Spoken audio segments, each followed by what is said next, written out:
quel serait le pire des scénarios, en fait, qui va se jouer entre demain et jeudi? Le calendrier, c'est ça. Demain, il y a une commission mixte paritaire qui réunit 7 sénateurs, 7 députés. Après, le texte... alors, le texte qui va être étudié, c'est le texte qui sort du Sénat, qui a été voté par le Sénat avec un vote bloqué. Après, ce texte va aller au Sénat, précisément jeudi matin, et jeudi après-midi à l'Assemblée nationale. Avec des risques et des embûches et des obstacles un peu partout. Alors c'est quoi le pire des scénarios ? Premier obstacle, la commission mixte paritaire, il devrait être assez aisément franchissable, puisqu'il y a une majorité de députés, de sénateurs, de parlementaires qui sont favorables à la réforme des retraites. Donc ils vont un peu amender le texte sorti du Sénat. Mais on ne devrait pas avoir de surprise demain, en fin de matinée ou en début d'après-midi, sur la commission mixte paritaire. Ensuite, vient le temps du Sénat et surtout de l'Assemblée nationale. Et c'est là que les différents scénarios dont on peut parler seront proposés. Alors, il y a celui du qui tout double. Moi, je n'y crois pas beaucoup. C'est-à-dire que Elisabeth Borne et Emmanuel Macron décident de présenter le texte au vote sans 49.3, donc en pensant qu'ils peuvent réunir une majorité et en prenant le risque de voir le texte rejeté. Et là, on arrive au scénario le pire, c'est-à-dire qu'au terme quand même de plusieurs mois de tension, de débat, de délibération, un texte qui est rejeté par la représentation nationale, ça me paraît un cataclysme beaucoup trop important pour essayer de le tenter. On a fait les comptes, Wally Bordas, notre journaliste parlementaire, a fait des comptes très sérieux sur les différents partis à l'Assemblée nationale, ceux qui pourraient s'abstenir, ceux qui viendraient. Bon, à l'arrivée, il y a 4-5 députés d'avance pour une majorité. Ça n'est pas assez parce que ce n'est pas une vérité comptable, l'Assemblée. Il y a des gens qui ne viennent pas, il y a des gens qui sont malades, il y a des gens qui ont raté leur train, alors ils ne peuvent pas voter pour la loi. Bon. Donc, moi, je ne vois pas comment Elisabeth Borne pourrait éviter, et ce serait le scénario intermédiaire, de faire passer cette loi grâce à l'article 49.3. Alors, Jean-Yves Normagin, OK, elle prend le 49.3, elle y va. Motion de censure en retour. Et la motion de censure en retour, elle peut ne pas être, et c'est ça qui est extraordinaire, déposée par le Rassemblement national ou LFI, la France Insoumise, qui sont les deux pôles d'opposition les plus virulents, mais par un député, là, qui s'appelle Charles de Courson, qui est le plus ancien dans l'Assemblée, d'ailleurs, et qui fait partie d'un groupe qui s'appelle Lyotte, lui-même étant, d'ailleurs, un député centriste, de tendance centriste, et à ce moment-là, j'ai entendu dire que tout le monde pourrait, tous les opposants pourraient voter pour sa motion de censure. Et si je fais les calculs, là, ils peuvent faire tomber le gouvernement. Oui, c'est un scénario qui, effectivement, circule en ce moment. On parlé de ça, oui. Oui, mais c'est vrai que c'est un scénario qui circule. Effectivement, une motion de censure déposée par un député qui n'est ni NUPES, ni Rassemblement National, ni même LR, d'ailleurs, et qui donc pourrait être voté par tout le monde, en théorie. Effectivement, si la NUPES, dans son intégralité, le RN... la Lyotte, une partie du DLR la vote. Ils ont la majorité. Elle peut passer. Elle peut passer, ou si elle ne passe pas, ça peut être à très peu de voix. Donc oui, il y a une incertitude absolue. Après, qui a vraiment envie de la dissolution de l'Assemblée nationale ? C'est la vraie question. Qui a envie d'aller aujourd'hui devant les électeurs et pour quel résultat ? C'est ce qui pourrait quand même limiter.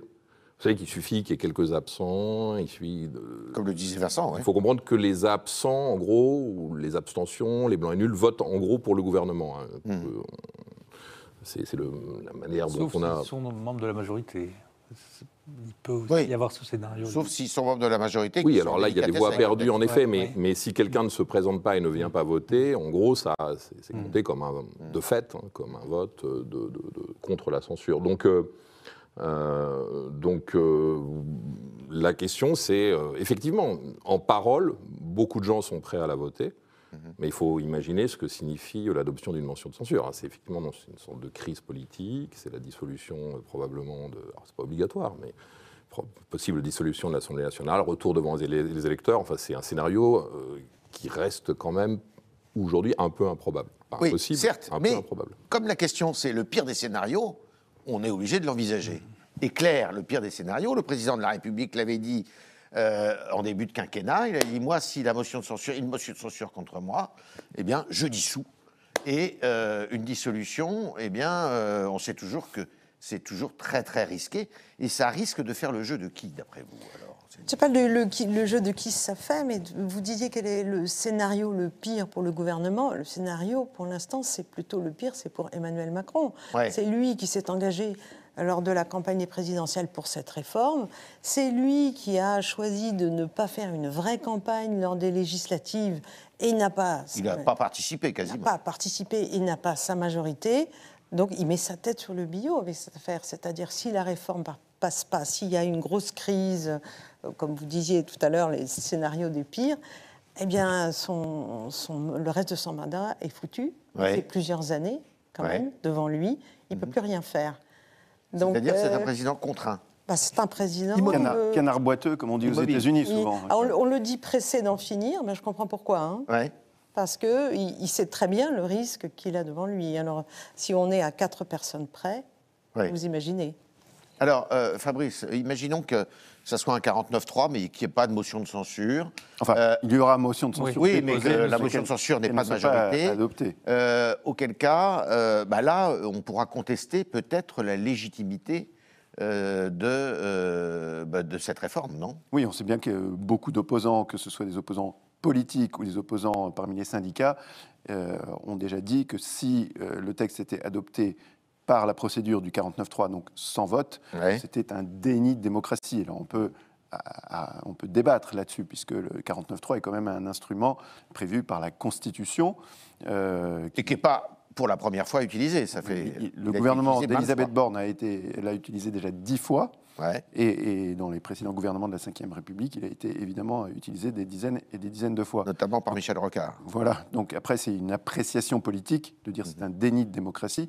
Il est vrai qu'une réforme aussi importante, qui était peut-être une des seules clairement affichée durant la campagne présidentielle, qui serait adoptée sans vote, alors qu'on sait que la majorité des Français y sont hostiles, c'est effectivement, comme pour prolonger ce que disait Claire, ça affaiblit considérablement la suite du quinquennat, quel que soit le Premier ministre, on en parlera tout à l'heure, et en tout cas, ça affaiblirait forcément Emmanuel Macron. Emmanuel Macron.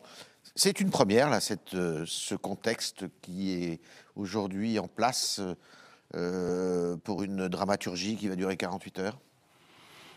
Alors, dans l'histoire politique, je ne voudrais pas vous dire d'erreur, mais... Sous la Ve République. Sous la Ve République... Alors, j'ai été regardé, il y a eu une motion de censure, une seule, qui a été votée dans la Ve République. C'est 62. 1962 sur le suffrage universel, la proposition de faire voter, d'élire le président au suffrage universel.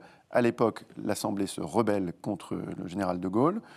Qu'est-ce qu'il fait? Alors, Pompidou démissionne. Et le général de Gaulle dissout l'Assemblée. Là, au contraire, il a eu gain de cause, puisque après les élections, il y a eu de nouveau une majorité gaulliste. Ouais. Pompidou est revenu et le suffrage universel a été adopté. Donc là, ça a été coup double ou coup triple pour le général de Gaulle. Là, on n'est pas du tout dans la même situation. Et si on s'interroge sur qui a intérêt à ce 49.3, c'est quand même assez intéressant, parce que les syndicats y ont intérêt, parce que ça permet d'habiller leur défaite et de dire c'est une victoire à la Pyrrhus du gouvernement, et ça n'a pas été démocratique. Les opposants, c'est pareil, ils pourront dire la même chose, c'est-à-dire la NUPES et le Rassemblement national. Je pense qu'Éric Ciotti se contenterait très bien d'un 49.3, puisque ça jetterait le voile sur les divisions au sein de son parti et qu'on ne ferait pas le compte à la fin de qui l'a voté, qui l'a pas voté. Et vous avez même un certain nombre de députés de la majorité, voire de ministres, qui regarde ce 49.3 en se disant de toute façon la première victime ce sera Elisabeth Borne, et donc pour ceux qui aimeraient lui succéder ou qui ne sont pas tout à fait satisfaits de cette première ministre, ça n'est pas non plus un inconvénient extraordinaire. Et je dirais même qu'Emmanuel Macron, pour lui, qu'est-ce qu'il risque? Il risque d'être un peu plus impopulaire sur cette réforme, mais au point où il en est, c'est pas grand-chose. Celle vraiment qui paierait le plus cher ce 49.3, c'est celle qui a le pouvoir de le déclencher, c'est Elisabeth Borne. Là, et c'est pour ça que depuis une semaine, elle dit « je vais chercher une majorité ». Et c'est intéressant, je ne sais pas si vous vous souvenez, mais au mois de juillet, quand elle est devenue Première ministre, il y a eu exactement la même question pour le vote de confiance. Vous savez, ce vote de confiance que l'on peut demander une fois qu'on a fait son discours de politique générale. Et jusqu'au dernier moment, on s'est dit, elle va le demander, en se disant, de toute façon, elle n'arrivera pas. Et puis finalement, elle est raisonnable et elle a du discernement, donc elle ne l'a pas fait. Il me semble qu'on se dirige exactement vers le même scénario sur cette question de l'utilisation de l'article 49.3. Écoutez, ce qu'on a entendu à ce propos dans le débat politique. Nous ne voulons pas de 49.3. Nous souhaitons transformer notre majorité relative en majorité absolue sur le texte des retraites et nous nous sommes donné les moyens de le faire en faisant évoluer progressivement notre projet. Je vous rappelle qu'initialement, on parlait d'un départ à 65 ans, c'est aujourd'hui 64 ans. Et puis nous avons introduit par voie d'amendement, à l'écoute des syndicats, des forces politiques, notamment de la majorité, mais aussi des oppositions, des mesures fortes, des mesures importantes. Alors Jean-Yves Dorvagin, il n'est pas là, le piège aussi.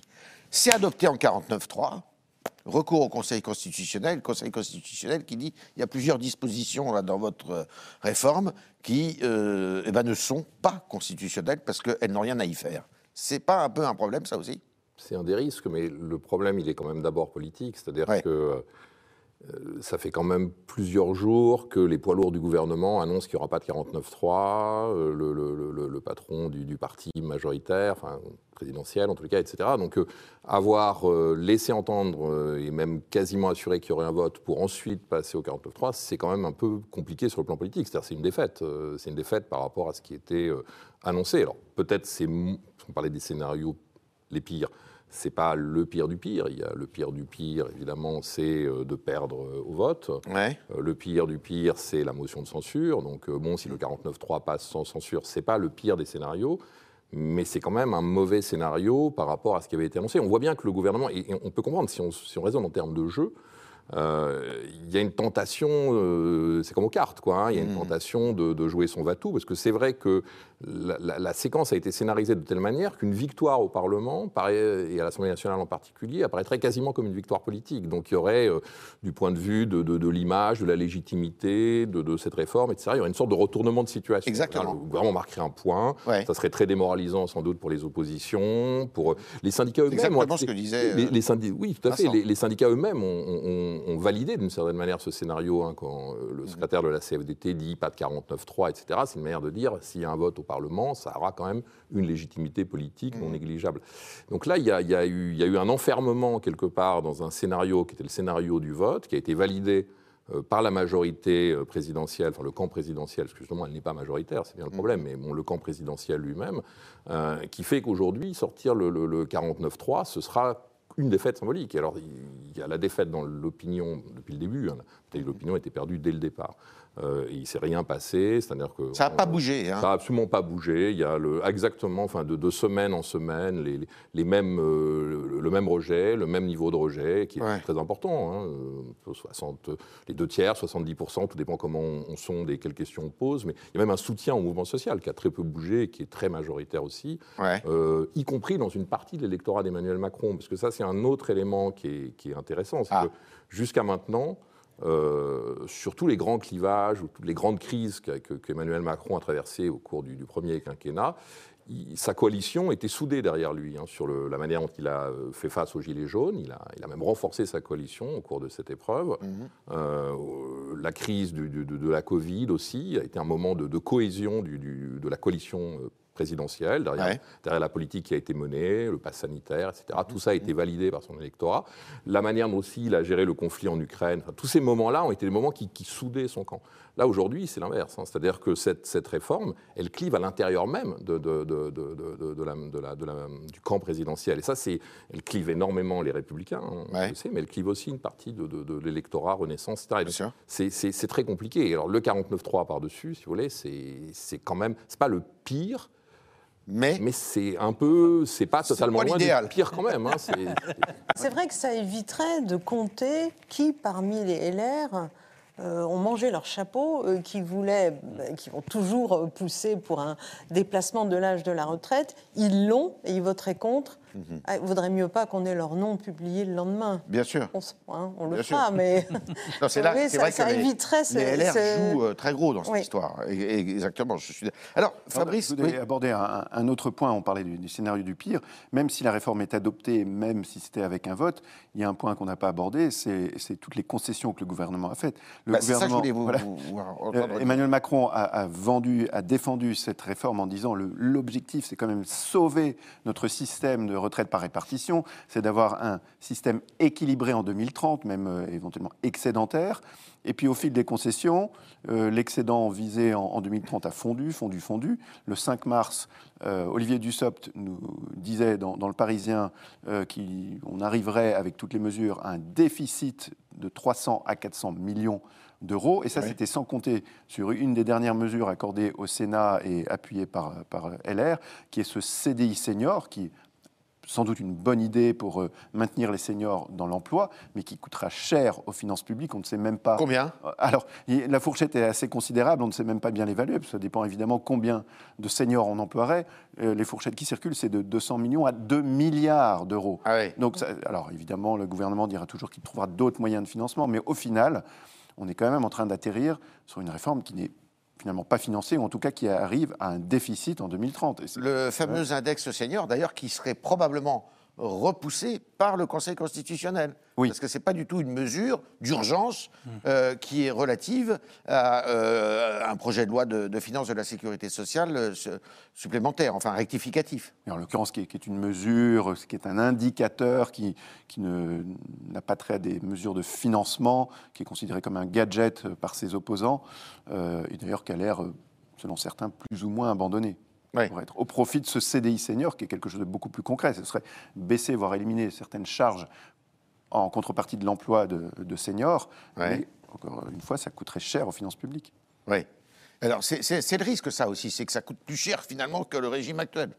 Ben, ce qui est très intéressant dans ce que dit Fabrice, c'est qu'on en a presque oublié la substance de ce projet de loi. C'est-à-dire qu'on est fixé sur un fétichisme de l'âge 62-64 qui est devenu le pivot de la réussite ou de l'échec politique de cette réforme. Et le contenu même de la réforme et ce qu'il doit apporter n'est même plus ou peu discuté hors de certains cercles, mais ce n'est pas la délibération collective à l'échelle du pays, ça n'est plus ça. Et c'est là que le gouvernement a, à mon avis, un peu failli dans la défense de son projet de loi, c'est qu'il s'est attaché à ce symbole comme si ce symbole emportait avec lui tout le reste. C'était vraiment, si on passe les 64 ans, de façon mécanique, toutes les économies que l'on devait faire seront emportées avec, et on voit, alors selon les différentes études, on dit que c'est la moitié, voire 2 tiers des économies prévues qui ne seront pas faites. Après, sur le plan de la symbolique politique, il est évident que si à la fin la réforme est adoptée, même cas un cas, même avec un 49.3, même avec un article censuré par le Conseil constitutionnel, Emmanuel Macron pourra la brandir comme un trophée. Les autres lui diront que c'est un trophée pas glorieux, mais il sera parvenu à augmenter l'âge de départ à la retraite de 2 ans, ce qui pour un chef d'État sous la Ve République est quand même une performance. Est-ce que le président de la République s'est suffisamment, d'après vous, Jean-Yves Darmagin, impliqué dans la conduite de cette réforme, dans sa pédagogie ? Ouais, je trouve que vous soulignez un paradoxe, c'est-à-dire qu'effectivement, il est peu présent, voire assez absent, et en même temps omniprésent. C'est-à-dire que quand on regarde les réformes précédentes, elles avaient toujours le nom d'un ministre, ou du Premier ministre. Le plan Juppé, la réforme Juppé, loi El Khomri, Fillon, réforme de Vaquet, quand j'étais étudiant. La réforme Macron. Et là, on dit la réforme Macron. Hein, personne ne dit la réforme Borne ou Dussopt. Personne ne l'appelle comme ça. Et tout le monde considère que c'est la réforme d'Emmanuel Macron. D'ailleurs, nous-mêmes, on dit on va la brandir, etc. Même si théoriquement, c'est pas lui, mais et tout le monde, les syndicats demandent à être reçus par Emmanuel Macron. Donc tous les acteurs considèrent que c'est lui qui décide et impulse la réforme. Et en même temps, effectivement, il n'est pas très présent. C'est-à-dire qu'on ne le voit pas beaucoup, il n'en parle pas tellement, effectivement, il ne reçoit pas. Alors c'est un choix stratégique, mais bon, il ne s'expose pas, etc. Donc il est à la fois hyper exposé et assez absent. Et après, la réforme, elle n'a pas été préparée. C'est-à-dire que nous, dans les sondages qu'on faisait au début du processus, clairement, les Français ne comprenaient pas l'utilité de cette réforme. Quand vous posiez la question de savoir s'il y avait une menace sur les retraites, des déficits à venir, etc., la plupart des Français pensaient que non. Donc c'est tout le problème, c'est que vous ne pouvez pas demander, espérer gagner une bataille de l'opinion et demander des sacrifices à des gens qui n'en voient pas l'utilité. Tout ça, en plus, après le quoi qu'il en coûte. C'est-à-dire qu'il y a une espèce de séquence qui prépare très très mal la réforme. On donne l'impression que quand on veut trouver de l'argent, on en trouve, on peut en produire. C'est le politique qui décide, finalement. Donc, en gros, il n'y a pas de limite. Et vous ne préparez pas l'opinion à la nécessité de la réforme. Elle n'en est absolument pas convaincue. Donc, il n'y a aucune raison que les gens acceptent de faire des sacrifices s'ils considèrent que ces sacrifices sont quelque part arbitraires. Et je pense qu'elle est vécue comme arbitraire.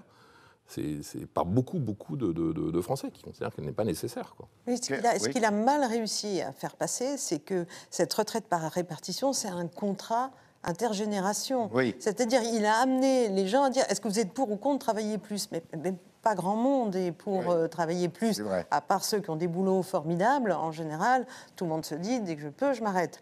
Là, il n'a pas réussi à remettre en tête que c'était un grand contrat. C'est-à-dire, c'est ceux qui travaillent qui payent pour ceux qui sont à la retraite. Il y a de plus en plus de retraités et de moins en moins d'actifs. De moins en moins d'actifs. Donc, grosso modo, si on avait dit, est-ce que vous voulez que vos parents finissent ultra pauvres comme autrefois, est-ce que c'est ça que vous vouliez ?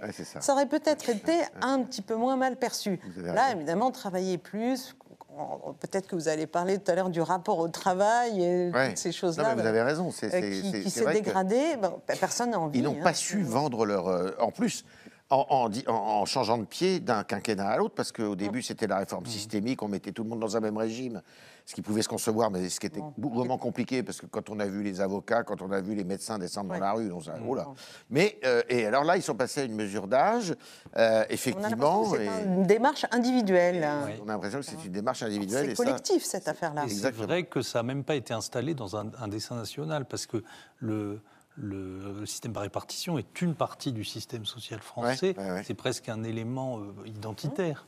Et ça aurait pu être proposé comme un des leviers de redressement du pays. Voilà. Or, ça a été, on a simplement dit qu'il faut équilibrer les comptes. Voilà, c'est ça. Il faut travailler un peu plus pour équilibrer les comptes. Or, c'est pas tout à fait exactement. Une année travaillée de plus, si tout le monde travaille 1 ou 2 années de plus, quand même, ça rapporte. Enfin, peut-être tu dis que moins que prévu. Il y a eu en plus des maladresses accumulées. Le gouvernement a voulu défendre une réforme juste. Il y a eu cette histoire des 1 200 € qui a été quand même catastrophique en termes de communication. À un moment, les Français ont compris, et pas que les Français, je pense les journalistes, que ces 1 200 € seraient le minimum pour tous les retraités modestes. Et puis, au fil des explications, on a compris que non, c'était déjà si vous avez une carrière complète, si vous avez bien été au SMIC, etc., etc. Et au final, on parle de 10 à 20 000 bénéficiaires seulement. Donc, une vraie catastrophe en termes de communication. Alors, il y en a une qui a quand même été sur le devant de la scène. On ne peut pas le nier, on ne peut pas lui retirer son engagement. C'est Madame Borne. Engagement un peu étonnant d'ailleurs, parce que c'est une femme qui vient, comme chacun sait, de la gauche, qui a défendu une réforme qui était considérée au début comme une réforme de droite, plutôt, avec cette mesure d'âge. Tout ça, c'est un peu cliché, mais c'est quand même le cas. Et elle n'a pas ménagé sa peine, quand même, Madame Borne. Est-ce que, dans l'opinion, eh bien, elle résiste aux assauts, je dirais, de mécontentement ?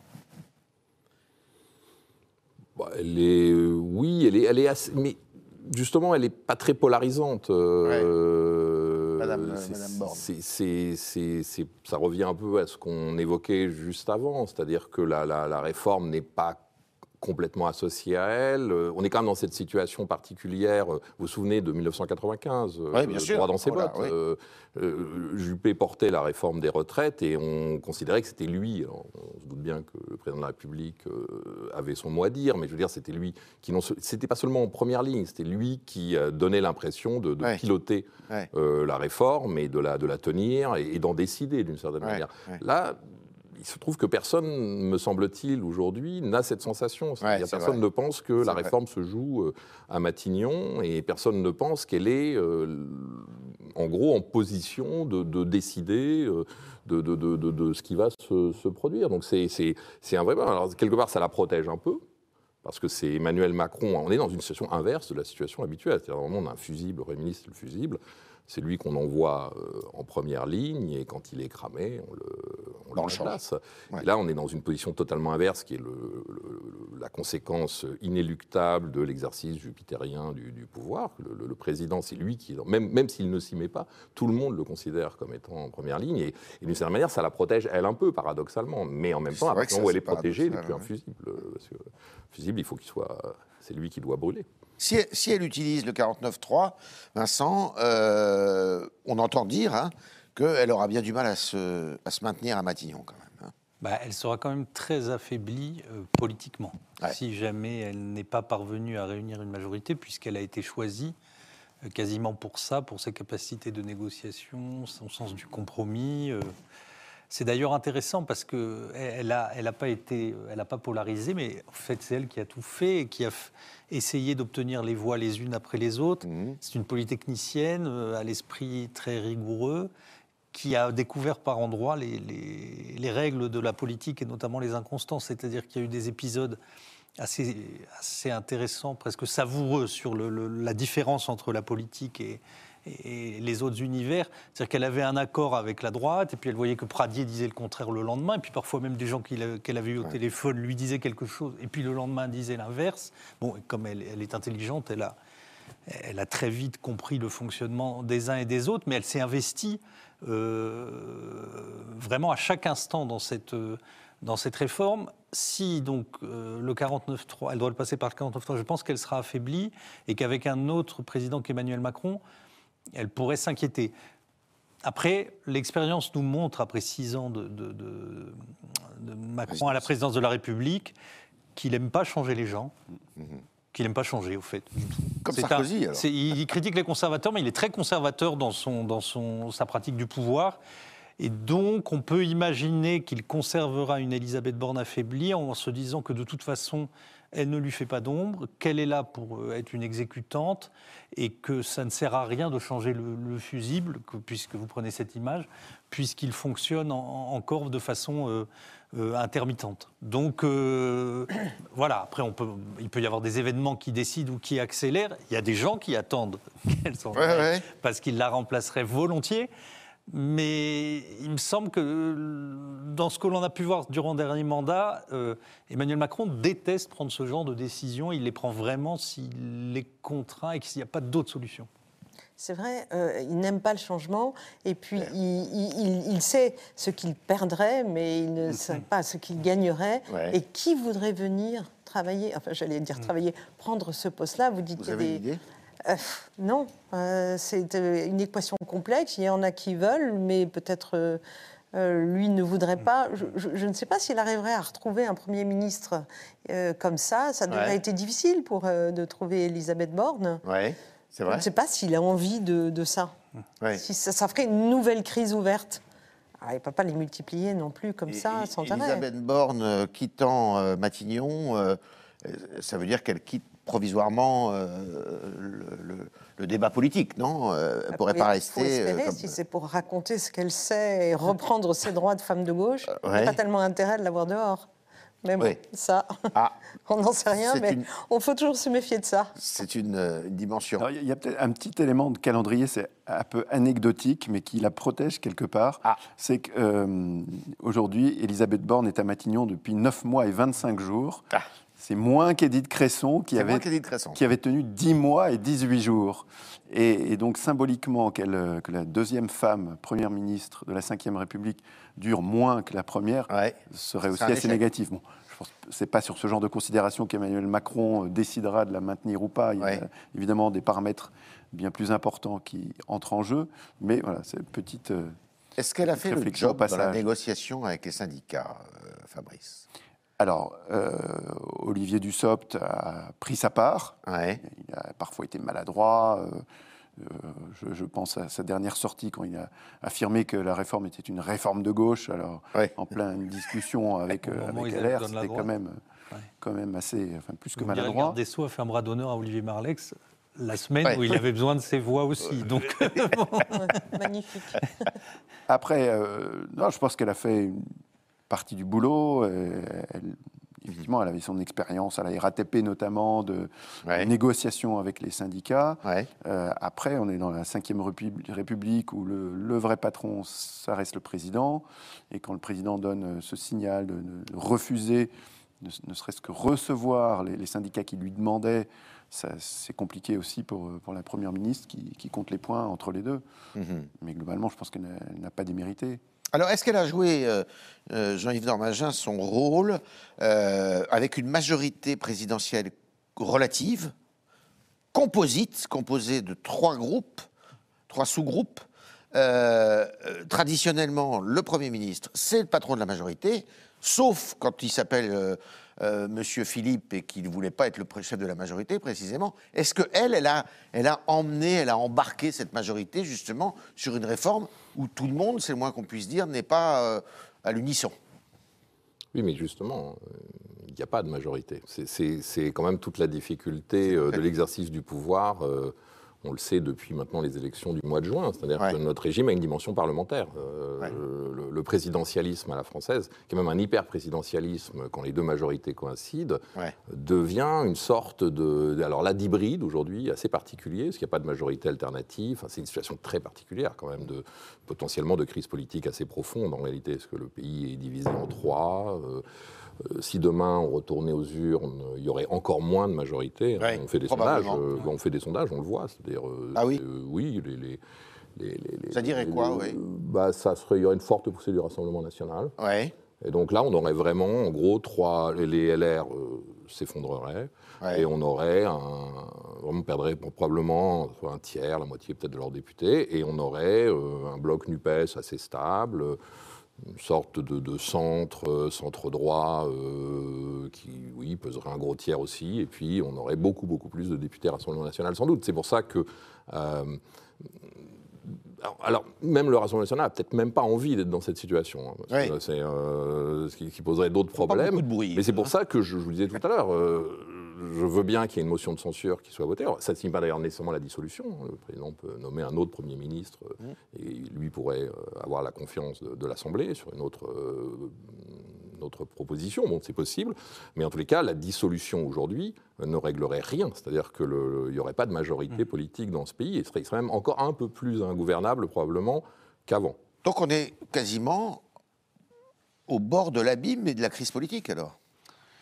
On est dans une espèce de sursis que tout le monde l'a en tête. Alors en plus avec une date qui est dans tous les esprits, c'est celle de 2024, puisque c'est à la fois les Jeux Olympiques, donc c'est le point culminant du mandat d'Emmanuel Macron, avec une réussite, et puis les élections européennes, c'est-à-dire le nouveau rendez-vous dans les urnes, où là, si jamais les scores sont spectaculaires, Emmanuel Macron sera obligé de prendre une décision. Alors ça ne sera peut-être pas la dissolution, mais ça peut être un remaniement. Si on peut imaginer que si la liste Renaissance s'effondre et que Jordan Bardella fait 28 ou 29%, on doit réagir, on ne peut pas... On ne peut pas rien changer. Donc on est dans cet état de latence avec jusque-là un débat qui s'installe, qui est très fort, qui est moins sur la personnalité de la Première ministre que sur le calendrier parlementaire. C'est-à-dire, est-ce qu'il faut faire l'immigration maintenant ?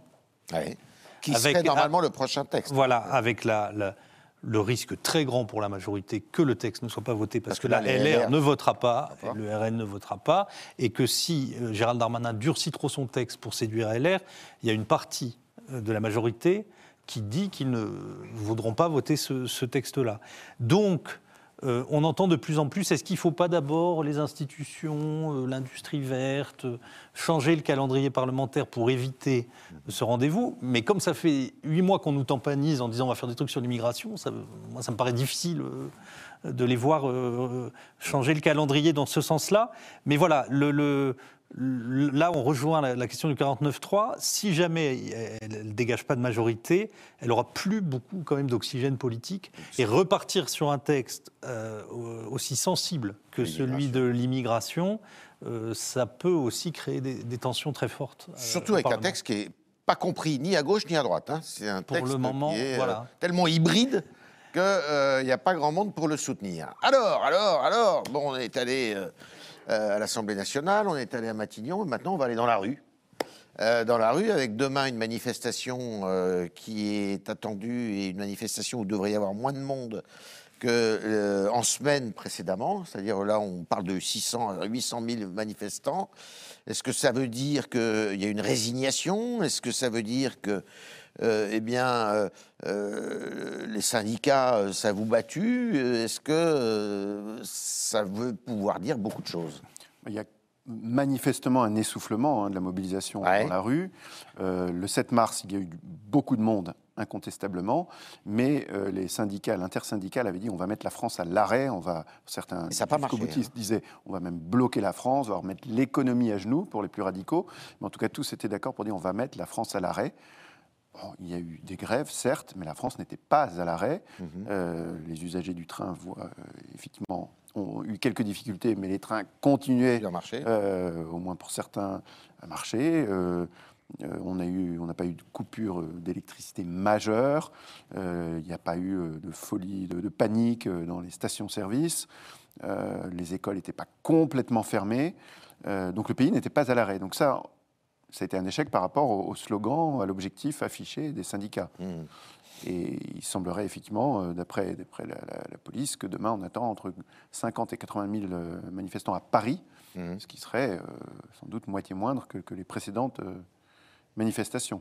Claire, dans le monde de la culture, quelle est la température? Est-ce qu'il y a une opposition à cette réforme? Ou alors le monde de la culture, c'est vaste. Oui, c'est vaste. Comme il y a eu tout un tas de plans autour des intermittents au moment du Covid, donc là, le front est à peu près calme. Ceux qui étaient très contre les réformes de retraite, c'est quand on touchait aux régimes spéciaux. Vous savez, la première mouture, c'était les danseurs, par exemple, de l'opéra qui avaient fait... Et ça, ils ont été mis à l'abri. Là, ils ont été mis à l'abri, donc le front est à peu près calme. Oui, il n'y a pas de... Mais pour rappeler la mobilisation qui chute, il faut quand même rappeler que les jours de grève ne sont plus payés, ou plus comme autrefois. C'est-à-dire que ceux ici qui ont connu les grandes grèves de 95, ça n'en finissait pas.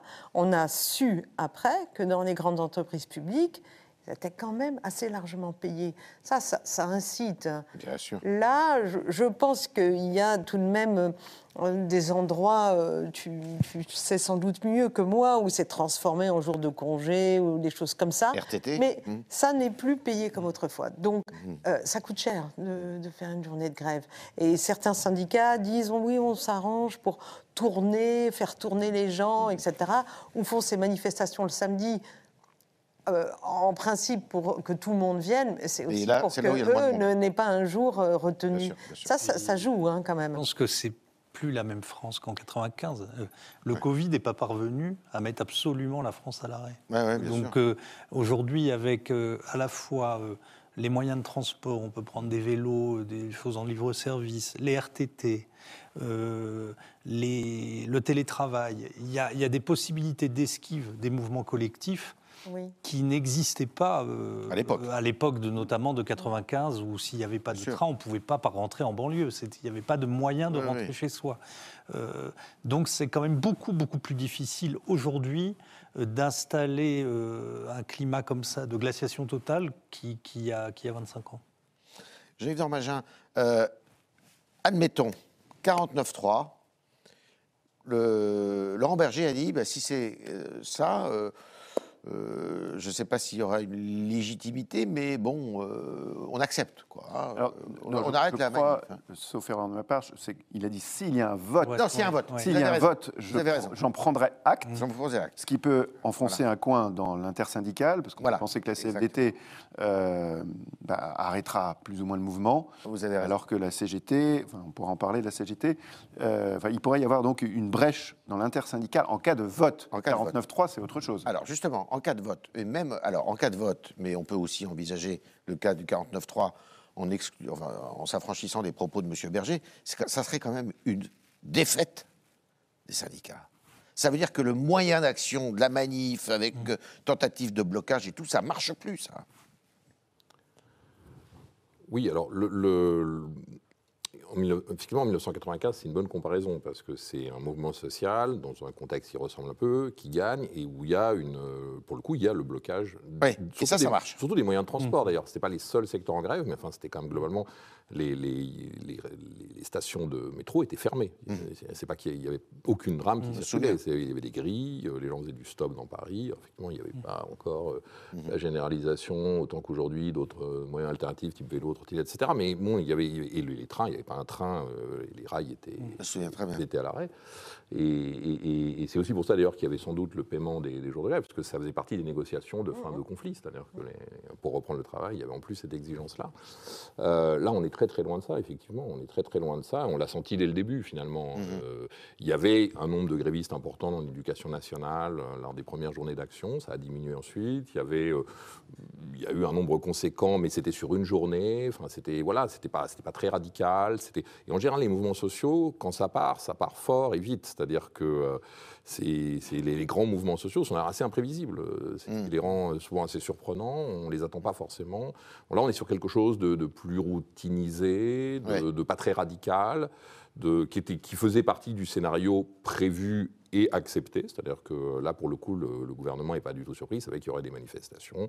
Il savait qu'elles seraient d'une certaine assez grande. Ce qui était craint, c'était des grèves forte, l'éducation nationale, qui aurait compliqué la vie des salariés, rendu compliqué le fonctionnement du pays. La jeunesse aussi, il y avait cette inquiétude que les lycées ou les universités... Entrent dans la danse. Il y a eu des tentatives de blocus, etc. Mais ça n'a pas pris.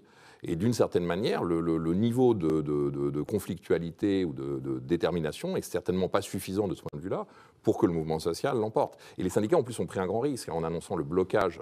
C'est un peu comme le gouvernement avec le vote, c'est-à-dire que vous annoncez quelque chose, donc vous mettez la barre, il y a une attente, vous créez une attente, vous-même vous défiez, vous annoncez quelque chose qui n'a pas vraiment lieu, ça vous met dans une certaine situation de difficulté. Et la chose intéressante, et ça on le sait depuis le début, mais ça va en augmentant, c'est que la plupart des Français pensent que la réforme aura lieu. Alors c'est amusant parce que elle risque. Ils n'en veulent pas. On vient de parler du fait qu'il pouvait y avoir un scénario catastrophe au Parlement, mais je pense que les gens ne raisonnent pas comme ça. C'est-à-dire, c'est pas le Parlement auquel ils pensent.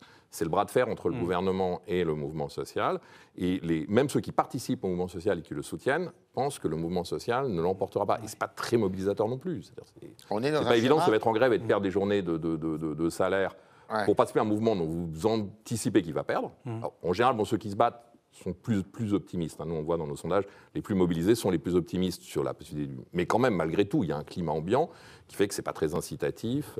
L'inflation, on le sait tous, il y a plein d'enjeux. On est dans un schéma opposition-résignation. Oui, qui a l'air assez différent de l'histoire du CPE, ce contrat pour les jeunes. Alors, j'ai plus l'année exacte en tête. 2006. C'était 2006, voilà. Alors, c'est un mouvement qui mobilisait surtout les jeunes, et le CPE avait été adopté par le Parlement. Et c'est finalement... ça avait été promulgué même. Voilà, promulgué, et finalement, parce que le mouvement continuait dans la rue, avec les risques et la crainte toujours du syndrome Malik Oussekine, qui était survenu 20 ans auparavant, mais qui reste un traumatisme pour le personnel politique. Le personnel politique, les responsables des forces de l'ordre, parce qu'il y avait toute cette crainte. Finalement, Jacques Chirac avait renoncé alors qu'un texte promulgué. Peut-être que les plus radicaux des protestataires aujourd'hui se disent on peut continuer au bout, mais seront-ils suivis ? Ça me paraît difficile. Claire. Philippe Martinez s'appelle. Philippe Martinez, le patron de la CGT. Plus pour longtemps. Plus pour longtemps, mais lui-même, il a dit une phrase comme si c'était presque un lapsus. Il a dit si toutes ces manifestations ne servent à rien, alors qu'est-ce qu'il faut faire ? C'est-à-dire que lui-même, on avait l'impression que lui-même avait un constat d'impuissance, de dire, bon, parce qu'on se dit 80 000 personnes, c'est pas beaucoup, enfin c'est la, je sais pas combienième journée de grève, quand même, il faut mobiliser, il faut organiser, il faut mettre les cars, etc. Oui. Et lui-même, il avait cette phrase, alors qu'est-ce qu'il faut faire ? Qu'est-ce qu'il faut faire, ouais. Et ça, c'est une réflexion... Constat d'impuissance, un peu. Constat d'impuissance, avec un front syndical qui risque de se... morcelé, là, alors si ça...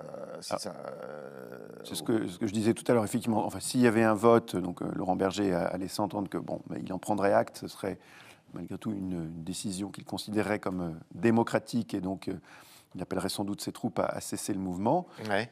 À côté, l'autre grand pilier de cette intersyndicale qui est composé de 13 organisations en tout, hein, mais évidemment les deux principales, c'est CFDT et CGT. Et il se trouve que la CGT entre en congrès dans une douzaine de jours pour la succession justement de Philippe Martinez qui ne se représente pas. Et il y a des divisions assez fortes en interne. Philippe Martinez pousse une dauphine qui est Marie Buisson. Tendance écolo. Voilà, qui veut mettre en avant des sujets plutôt sociétaux. Et puis il y a des fédérations plutôt dures, plus radicales, transport, énergie. Alors est-ce que ces fédérations vont essayer d'entraîner leurs troupes plus longtemps ? En tout cas, ils vont être occupés à la fin du mois, à Clermont-Ferrand, pendant une semaine de congrès. On verra qui sortira du chapeau. Et selon le vainqueur, le mouvement social peut avoir, en tout cas la CGT, peut avoir une tournure différente. Alors on va écouter M. Berger de la CFDT. Puisque la démocratie sociale n'est pas écoutée, il faut peut-être aller vers la consultation des citoyens. C'est une option qui existe. On a un pouvoir qui a une procédure parlementaire escamotée, n'écoute pas 90% de la population qui est contre cette réforme, 1,5 million de salariés, chiffre de la police mardi dernier, la plus grande manif des 50 dernières années, qui n'écoute pas. Puisque la légitimité est amenée comme argument, il faut aller la vérifier par une consultation des citoyens. La rue n'a pas de légitimité par rapport aux institutions. Comment ça ? Aucune légitimité de la rue ? Pas de légitimité démocratique. Elle a évidemment la légitimité de dire qu'elle n'est pas d'accord, de défiler, de faire grève. Ça, c'est évidemment légitime. C'est dans notre droit. Il faut y veiller.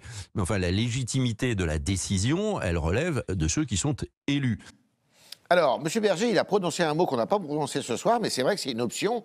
Elle a aussi été évoquée par Jean-Luc Mélenchon, le référendum. Le référendum, c'est-à-dire que le président de la République, il peut dire, écoutez, si ça continue à trop bouger dans la rue, après tout, on n'en sait rien, si le vote se fait de façon douloureuse, on laisse les Français trancher. Oui, mais bon, le résultat ne fait aucun doute. C'est-à-dire qu'on répond aux messagers, mais pas aux messages. Les deux, là. Oui, mais là, en l'occurrence, les deux. Donc, non, là, le résultat ne fait aucun doute. Donc, ça serait quand même un échec politique. Et en plus, pour le coup, dans le cadre d'une consultation populaire, je ne pense pas que ça soit un scénario... On a parlé de scénario catastrophique, c'est un autre scénario un peu catastrophique aussi, quand même. Ouais. Macron aime bien dire qu'il prend son risque, cette expression, mais il n'est pas non plus complètement suicidaire. Ouais. Non, moi, je pense qu'il n'y aura pas de référendum, que la réforme à la fin sera adoptée, mais qu'il restera des traces très très profondes du corps social, et notamment chez les actifs. Il y a des chiffres extrêmement spectaculaires, entre 90 et 95% des actifs qui sont hostiles à cette réforme. Dedans, il y a des électeurs d'Emmanuel Macron. Et ça, c'est une nouveauté, c'est ce que vous disiez, c'est-à-dire que... il y a un mécontentement qui restera dans la population. Qui restera dans la population, et ensuite, moi, je pense que les leaders syndicaux que l'on a vus ont déjà réuni beaucoup plus de monde que ce qu'ils pouvaient espérer, mais n'arrivent pas à saisir la véritable inquiétude de la classe moyenne, qui, selon les termes de Christophe Guilluy, est une inquiétude de disparition. Ce n'est pas une inquiétude de travailler 2 ans de plus. C'est